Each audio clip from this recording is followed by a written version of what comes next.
Hello, Dominique here at the Storyscape for the end of the year wrap up. 2020 has been quite the adventure, and I know it's been hard on everyone, and it's a year that has brought us many challenges and many opportunities to self-reflect, and there's so many videos out there for you to watch right now to plan your 2021 and decide how you're going to make this next year the complete opposite of 2020. But I hope that wherever you are, you were able to find moments and pockets of joy. And for me, I found those pockets of joy in some wonderful reads. This end of the year wrap up is going to be a bit different because normally I try to do a top 10 of books that came out within the year, but I don't think I've read 10 books that were published in 2020 that I completely just lost my mind over. So there's a mix of books from previous years, obviously, and also I'm not gonna do this chronologically. I've loved all of these books in their own way, so I'm just going to share my top 10 reads. I think there are going to be 10, but we'll see how this plays out once the video progresses. But because I didn't charge my battery, I'm just going to start talking about books, and so here we go.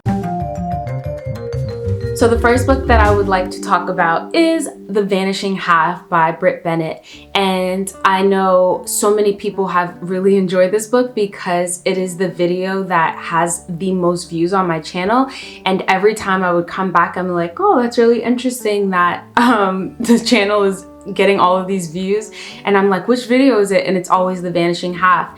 And I'm not sure if someone shared it or something like that, but that was like really cool to see how many people really gravitated towards that read. And I think it really started a lot of great conversations because people were so thoughtful and their comments were very insightful into the novel and the characters.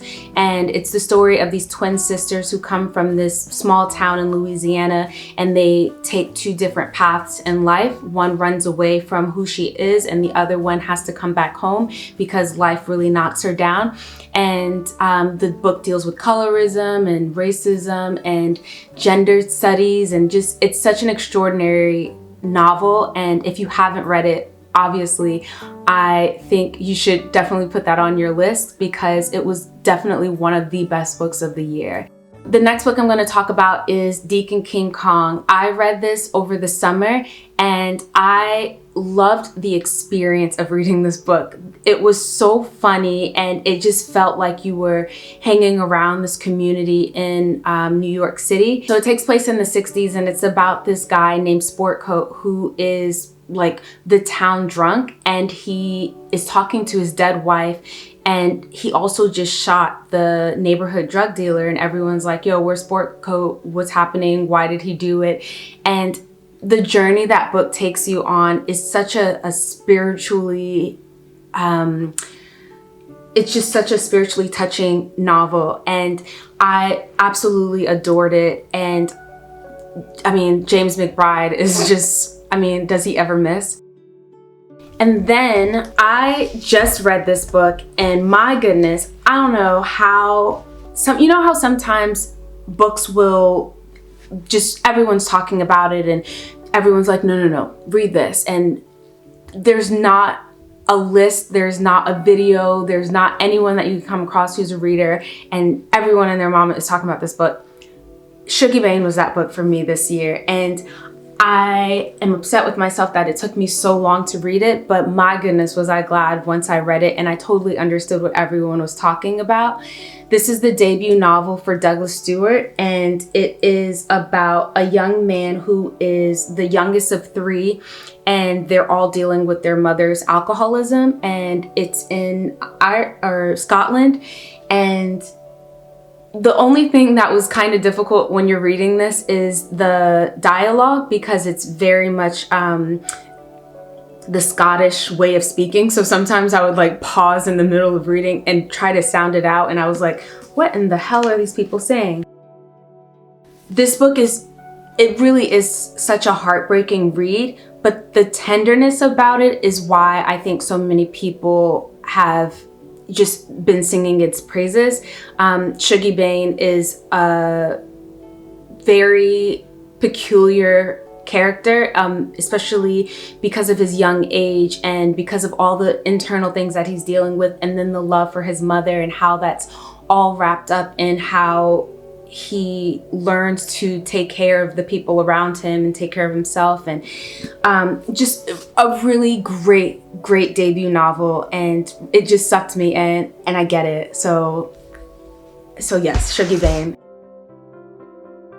Now, the next book I'm going to talk about, I've already given it away because it's going to be one of those books that if anyone asks me for a recommendation, I'm just going to hand them this novel, this masterpiece. It's A Girl is a Body of Water by Jennifer Nansabuga Mukumbi, and I adored this read. And it's interesting because I actually don't think that I've seen a lot of like, I didn't even know that she was coming out with a new book. I didn't see a lot of publicity, and it's such a shame because it's one of those novels that reminds you of why you love reading. Like, as soon as you meet this character, Chirabo, who is a young girl, and she's coming of age and dealing and reckoning with what she feels is what she's supposed to be doing as a girl, and the things that she actually wants to do, and wanting to please her family and her grandparents who take care of her. But then as she's growing up and learning the ins and outs of society and learning the ins and outs of the relationships that are so dear to her, it is just such a monumental exploration of all the things that go on with that. And the thing about Mukumbi is every time you're reading her story, like I've only read Chintu and I've read now A Girl is a Body of Water, it feels as if Uganda is just right there. Like, she puts me into this world, like I've just gone around the corner and I'm understanding this place from inside. Like, it's just, she's such a great writer, and it's such a great book. A Girl is a Body of Water, definitely one of the top reads of the past few years I've had, and it really just reminded me of all of the feels that you get when you're reading a really great novel. So, and then another really great read that I think is quite monumental was Caste, and that was by Isabel Wilkerson. And Isabel Wilkerson, like, she's always in her bag, because The Warmth of Other Suns obviously is just, it's up there. It's just like, yo, what was in place? The stars were aligned, and how were you like navigating your genius with our brains, and do we deserve all of this knowledge and information that you're bestowing upon us? But Wilkerson really looked at our society and was like, y'all are talking about this in the wrong way, and let me show you how to, you know, update your language, and how you need to come at this, and the words that you need to be using, and the frame of mind that you need to be in, and you need to adjust your mindset and be here so that we can start to move and get through some of this muck and debris and rubbish, because it's not necessary. Like, we're human. I'm human. You're human. Like, this stuff is not serving us anymore, and you can let it go. And I mean, it's another really heartbreaking read, because when you see the devastation of the stuff that we've put into play and that we continue to reinforce, you're like, yo, why are we doing this? And so Caste, definitely, I mean, one of the best nonfiction books of the year. And actually, for me, it was the best nonfiction, because I don't read a lot of nonfiction. And so yeah, it, it takes the prize.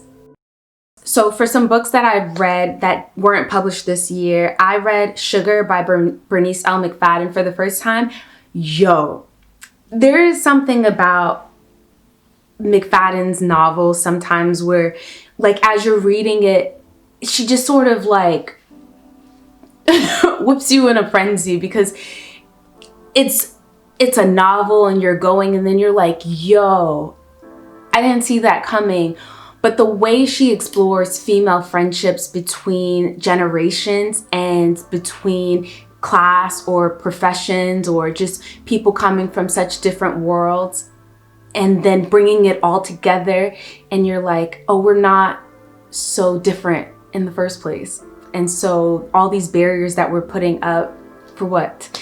So I love what she does with the relationships and how it's so like she always comes from this historical context, but she makes everything so accessible, and how you're like, oh yeah, I see myself in that person, or I see how that could have been interpreted, or I see where it's going. And like, she's just, oh, Sugar is another one of those debut novels where you were like, oh, okay, I'm about to check for everything that you have. And she does not disappoint. So yeah, Sugar was really incredible. And then I also read The Book of Night Women by Marlon James.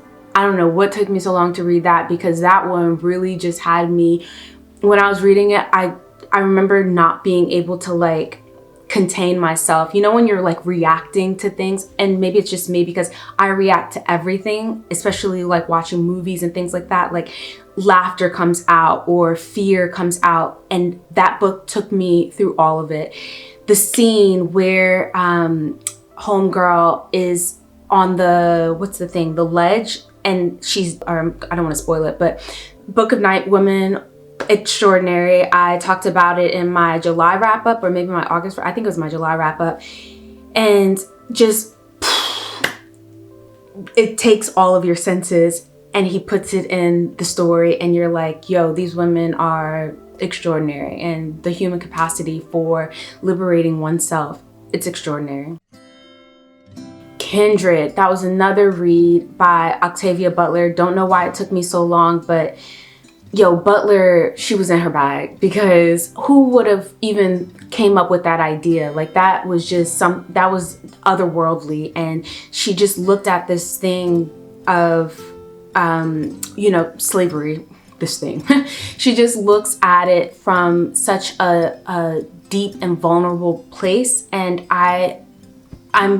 I'm so impressed and like floored by her ability to have gone in that deep and pull out what a lot of us don't say, and I don't think we even still have the courage to say. But really extraordinary look at relationships in the context of slavery and the interpersonal relationships.